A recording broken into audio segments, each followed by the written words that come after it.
नमस्कार, मी अपर्णाज लाईफस्टाईल आणि cooking recipes या माझ्या यूट्यूब चॅनलमध्ये अगदी मनापासून तुमचं स्वागत करते।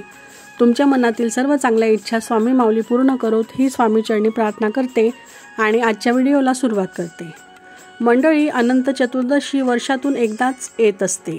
अनंत पुण्य कमावण्याचा हा दिवस खूप महत्त्वाचा मानला जातो।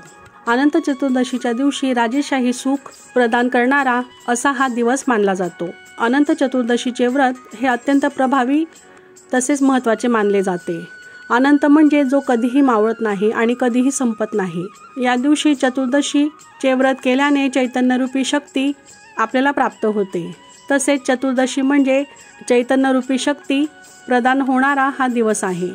भगवान विष्णूंच्या अनंत रूपांची पूजा या दिवशी केली जाते। पूजेनंतर हा अनंत धागा बांधण्याची परंपरा प्राचीन काळापासून चालत आलेली आहे। पूजेनंतर हा अनंत धागा स्त्रिया आपल्या डाव्या हातामध्ये आणि पुरुष उजव्या हातामध्ये बांधत असतात। अनंत धागा बांधल्यामुळे आपल्या जीवनातील सर्व संकटेही दूर होतात। त्यामुळे अनंत चतुर्दशीला हे व्रत नक्कीच आपण आचरण हे करावं। अनंत चतुर्दशीला महिलांनी हे व्रत आवर्जून करावं, कारण हा दिवस वर्षातून एकदाच येत असतो। त्यामुळे अनंत चतुर्दशीच्या दिवशी तुम्हाला हे व्रत आवर्जून करायचे आहे। त्यानंतर अनंत चतुर्दशीच्या दिवशी हा अनंत धागाही आपल्याला नक्कीच बांधायचा आहे आणि आपल्या घरातील लोकांनाही आपण तो बांधावा। या धाग्याला अनंत सूत्र असं म्हटलं जातं।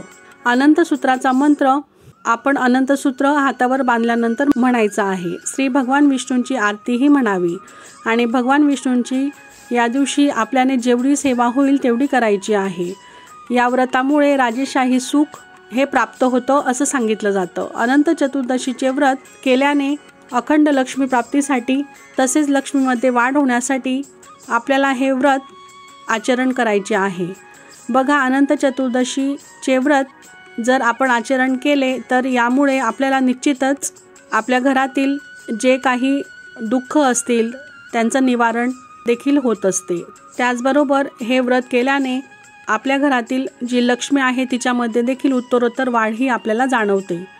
तर मंडळी, अनंत म्हणजे जो कधीही मावळत नाही आणि कधीही संपत नाही असा त्याचा अर्थ होतो। चतुर्दशी म्हणजे चैतन्यरूपी शक्ती, तर 10 दिवस चालणारा श्री गणेश महोत्सव हा असतो। त्याचा अनंत चतुर्दशीच्या दिवशी आपण समारोप करत असतो, म्हणजे या दिवशी आपण गणपती विसर्जन करत असतो। या दिवशी पौर्णिमासुद्धा आलेली असते। कॅलेंडरप्रमाणे जर आपण पाहिलं तर अनंत चतुर्दशी ही 17 तारखेला आहे। त्याप्रमाणे 17 तारखेला गणेश विसर्जनसुद्धा आपण करणार असतो।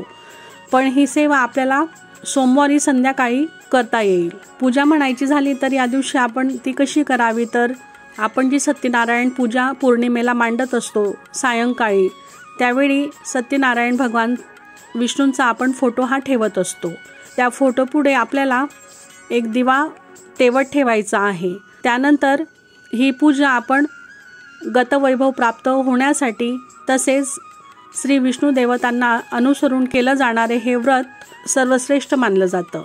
या व्रतामध्ये शेषनाग आणि यमुनेचं सुद्धा पूजन हे केलं जातं। या दिवशी भगवान विष्णूंच्या अनंत रूपांची पूजा ही आपण करत असतो आणि पूजेनंतर हा अनंत धागा आपल्याला बांधायचा असतो। लाल पिवळा हा धागा देवांचे साहित्य ज्या ठिकाणी मिळतं त्या दुकानांमध्ये मिळून जातो।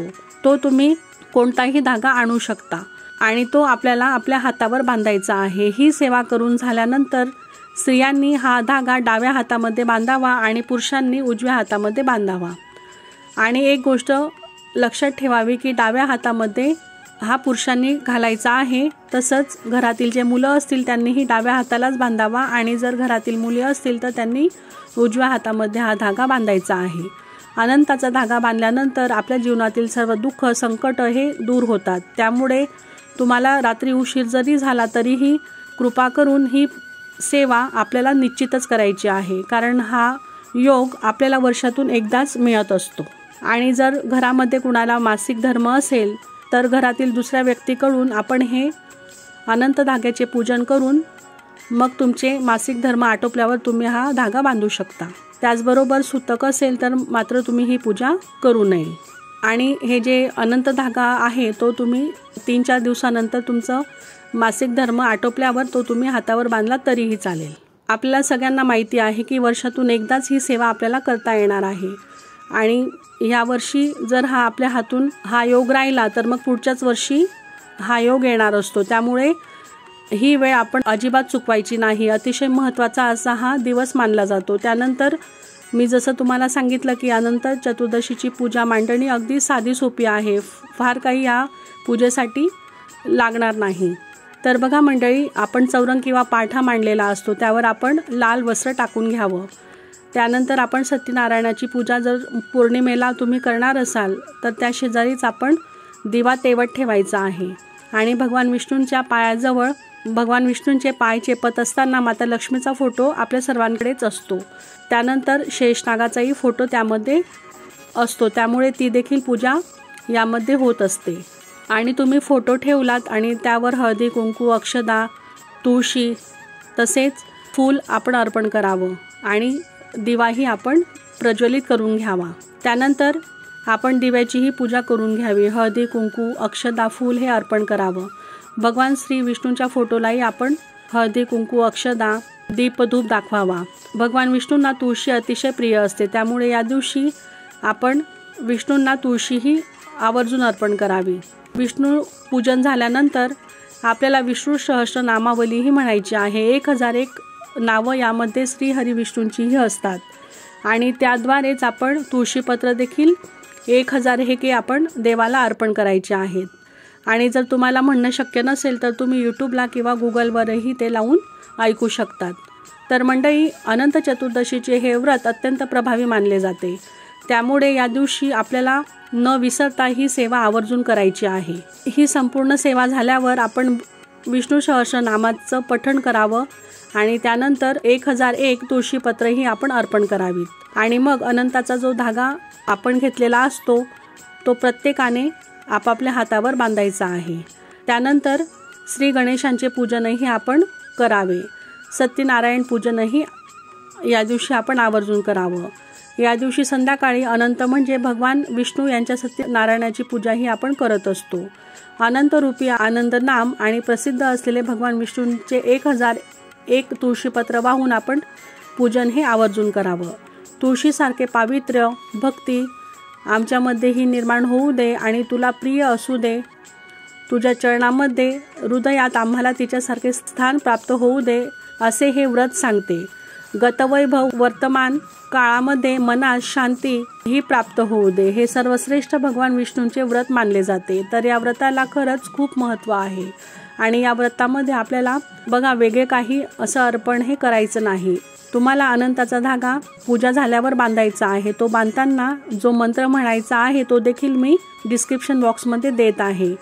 त्याचबरोबर अनंत चतुर्दशीचे जे व्रत आहे ते प्रभावी तर मानलेच जाते, त्याचबरोबर हे व्रत केल्याने आपल्या जीवनातील सर्व दुःख, संकट यांचे निवारण देखील होत असतं। तर मंडळी, कंटाळा न करता ही छोटीशी पूजा आपण अनंत चतुर्दशीच्या दिवशी नक्कीच अनंत पुण्य कमावण्यासाठी करून घ्यावी, कारण ही पूजा, हा योग आपल्याला वर्षातून एकदाच मिळत असतो आणि या दिवशी महालक्ष्मी अष्टकम देखील आपण आवर्जून पठण करावं। त्याचबरोबर विष्णू सहस्रनामाचा पाठही आपण न विसरता करायचा आहे। तर मला महत्त्वाची अशी ही सेवा वाटली, त्यामुळे हा व्हिडिओ मी तुमच्यापर्यंत शेअर करत आहे। तर कसा वाटला आजचा व्हिडिओ, आजची माहिती कमेंट करून नक्की सांगा आणि अशाच माहितीपूर्ण व्हिडिओसाठी आपल्या चॅनलला सबस्क्राईब नक्की करा। तुमचे काही प्रश्न असतील तर ते तुम्ही विचारू शकता। श्री स्वामी समर्थ।